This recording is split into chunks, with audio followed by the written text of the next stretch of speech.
Profil Josep Parera, pakar ilmu hukum yang berani suap Hakim Agung. Komisi Pemberantasan Korupsi (KPK) lakukan operasi tangkap tangan (OTT) di Kota Semarang, Jawa Tengah, Kamis tanggal 22 September tahun 2022 sore. Sejumlah orang diamankan KPK dalam OTT itu. Satu diantaranya lawyer kondang Josep Parera. Ia dibawa oleh KPK saat berada di kantornya di Jalan Semarang Indah, Tawangmas, Semarang Barat. Josep Parera diamankan KPK terkait dugaan kasus pengurusan perkara di Mahkamah Agung yang melibatkan seorang Hakim Agung bernama Sudrajat Dimyati.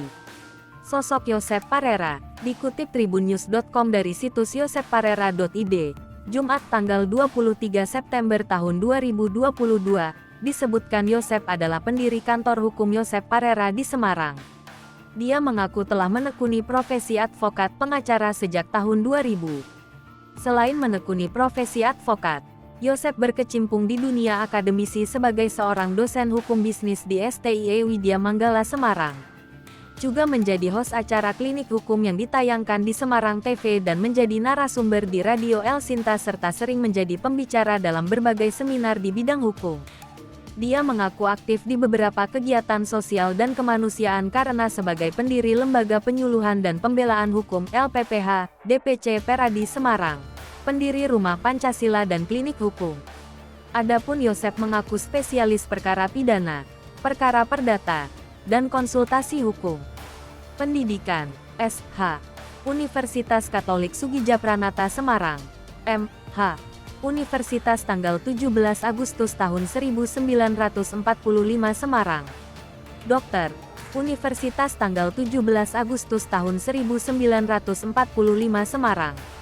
Keanggotaan organisasi, Ketua Perhimpunan Advokat Indonesia, DPC Peradi Kota Semarang Raya, periode tahun 2016 sampai tahun 2020. Wakil Ketua Himpunan Advokat Muda Indonesia, DPD HAMI, Jawa Tengah, periode tahun 2015 sampai tahun 2020. Ketua Perhimpunan Universal Taekwondo Indonesia Profesional, UTIPRO, Jawa Tengah, periode tahun 2016 sampai tahun 2021. Dewan Pengawas Gerakan Masyarakat Perangi Korupsi, GMPK Kota Semarang, periode tahun 2016 sampai tahun 2021. Pendiri Lembaga Penyuluhan dan Pembelaan Hukum, LPPH, DPC Peradi Semarang. Suasana di kantor Josep, pasca OTT itu, kantor hukum Josep Parera masih melaksanakan aktivitas biasa. Jumat tanggal 22 September tahun 2022 siang, beberapa lawyer juga keluar masuk di kantor hukum itu. Beberapa lawyer juga mengakui adanya OTT di kantor hukum itu. Meski demikian, mereka tak banyak berstatement mengenai kasus yang melilit Josep Parera.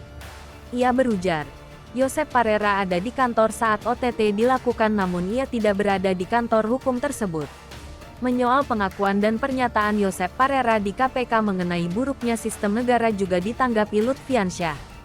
Beberapa waktu lalu, Josep Parera mengeluarkan pernyataannya usai OTT yang dilakukan KPK. Adapun dari siaran tertulis KPK yang disampaikan juru bicaranya, KPK telah menetapkan sejumlah tersangka terkait dugaan suap pengurusan perkara di Mahkamah Agung. Sebelum penetapan tersangka, KPK melakukan OTT di Jakarta dan Semarang. Dari OTT 8 orang yang ditangkap, satu di antaranya Josep Parera.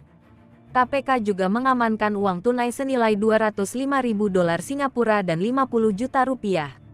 Ketua KPK Firly Bahuri dalam keterangannya mengatakan, dari 10 tersangka suap 4 orang bertindak sebagai pemberi suap dan 6 orang sebagai penerima. Hai pemirsa Sri Popo TV, jangan lupa komen, like, dan subscribe, serta tonton terus berita-berita terupdate lainnya ya.